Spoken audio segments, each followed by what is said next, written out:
Switzerland में मुकीम शुजा अकरम साहब बताते हैं कि मेरे पड़ोस में सोशल टेरी साहब ओल्ड हाउस में मुलाजमत करते हैं। इंतहाई खुश इखलाक और मजहबी इंसान हैं। चंद दिन पहले मेरे पास आए और मुझसे पूछा कि आप कब फारिग होते हैं। क्योंकि वो इंतहाई मिलनसार, लिहाजा यूं ही उन्होंने फारिग वक्त का पूछा तो मैंने कहा हुक्म करें। मेरी बात मुकम्मल होने के बाद उन्होंने मुझे अपने साथ ओल्ड होम में चलने का कहा।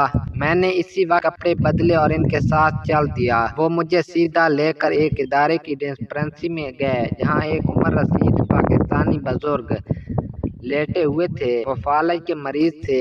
मुझे इनके मुतालिक सोशल टेरी ने बताया कि उन्हें एक मोबाइल की तलब थी जो इनकी फरमाइश पर दे दिया गया। इस पर एक मुसलमान अरब बाशिंदे ने इस बुजुर्ग ही के कहने पे तिलावत डाउनलोड करके दी। नमाज के लिए कात बताने के लिए अजान की रिकॉर्डिंग लगा कर दिया। सारा दिन तिलावत सुनते रहते हैं मगर यूं ही अजान होती है ये रोने लगते हैं। पूछने पर जो वजह बताते हैं वो हम समझ नहीं पाते। आप इनसे इनकी मादरी जबान में पूछ कर बताएं क्या इनको किसी किस्म की मजहबी वजूहात बिना पर किसी परेशानी का सामना है, किसी ने कोई तकलीफ पहुंचाई या इनको हमारी तरफ से किसी कमी कोताही की शिकायत है। सोशल टेरी की इस मुसलमान के लिए इंतहाई फिक्रमंदी देखकर मेरे दिल में ख्वाहिश उभरी कि काश ये शख्स मुसलमान होता। खैर मैंने पहले अपने हमवतन से स्विट्जरलैंड की मकामी जबान में पूछा। उन्होंने बताना शुरू किया मगर मैं लाख कोशिश के बाद भी इनकी बात समझ ना सका। इसकी बड़ी वजह फालज का इनकी जबान पर असर अंदाज होना था। मेरे सवालात के दौरान अजान का वक्त हो गया। मैं अजान के एहतराम में खामोश हुआ और मुतासरा शख्स के आंसू बहने लगे। अजान खत्म हुई तो मैंने सवाल उर्दू में दोहराया।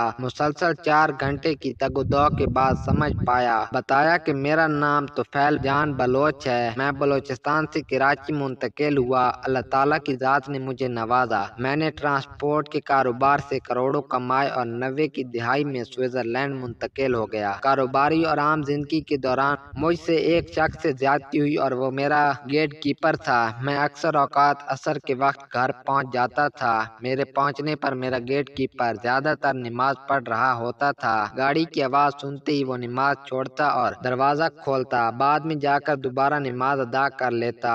एक दफा सख्त सर्दी के मौसम में हल्की हल्की बारिश हो रही थी। मेरे गेट कीपर को हल्का हल्का बुखार था। इसकी बेटी जो कि हमारी घरेलू मुलाजमत थी, गेट कीपर ने इसकी जिम्मेदारी लगाई कि साहब मेरी आमद पर दरवाजा खोलना, देर ना करना और खुद कमरे में ही नमाज अदा करने लगा क्योंकि सर्दी, बारिश और बुखार की वजह से बाहर नमाज पढ़ना मुमकिन न था। इसकी बेटी जो कि गेट पर बारिश में खड़ी मेरा इंतजार कर रही थी को मेरी बेगम ने आवाज लगाई और घर के काम पे लगा दिया। इसी दौरान मैं दरवाजे पे पहुंच गया। मैंने कुछ देर इंतजार किया फिर हारन दिया। हारन की आवाज सुनकर मेरे गेट कीपर बेटी दरवाजे की तरफ दौड़ी मगर इसका पाँव फिसला और वो मुंह के बल गिरी। इसी दौरान मेरी बेटी दौड़ी हुई आई और दरवाजा खोला।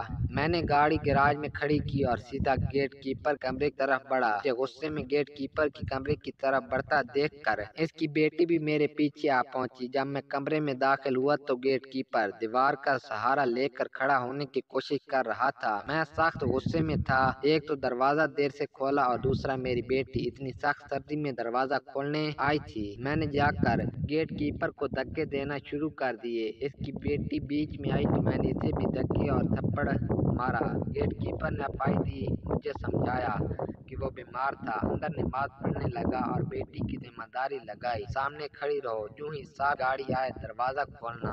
मगर इतनी देर में से अंदर बेगम साहब की आवाज बुला लिया। इस वजह से दरवाजा खोलने में देर हो गई मगर मैंने इनकी कोई सफाई ना सुनी और बिना भी दिए इनको मुलाजमत से फारिग करते हुए कहा तुम्हारे पास नमाज पढ़ने के लिए सेहत थी मगर दरवाजा खोलने के लिए नहीं। मेरा गेट कीपर अक्सर औकात मुझे नमाज के फैज़ो बरकत समझाता रहता। आज भी इसने कहा था कि सजदे के बदले 100 नौकरियां कुर्बान और अपना सामान उठाकर चल दिया। जाते हुए भी मुझे कह गया था कि ये मालो दौलत और औलाद आजमाइश है, अल्लाह ताला के सामने झुक जाओ। गोया इसकी बात गलत न थी मगर मुझे फिर भी इस पर गुस्सा आ गया। मैं घर आया کھایا، پانی پیا اور گاڑی میں بیٹھ کر باہر نکل گیا۔ میں نے راستے میں ان دونوں باپ بیٹی کو دیکھا، گاڑی سے ٹکر ماری اور آگے بڑھ گیا۔ مجھے نہیں پتا کہ وہ لوگ مر گئے یا بچ گئے، مگر میرے خلاف کوئی قانونی کارروائی نہ ہوئی۔ ایک عرصہ تک پاکستان رہا اور پھر بچوں کی ضد پر یہاں منتقل ہو گیا۔ یہاں آنے کے بعد میرے بچوں کا رویہ ایسے ہو گیا جیسے میں ان کا نہیں وہ میرے باپ۔ پھر مجھے فالج کا ہارٹ اٹیک ہوا، کا محتاج ہو گیا۔ انہوں نے بجائے میری خدمت کرنے کے مجھے یہاں چھوڑ دیا اور اب میرا بستر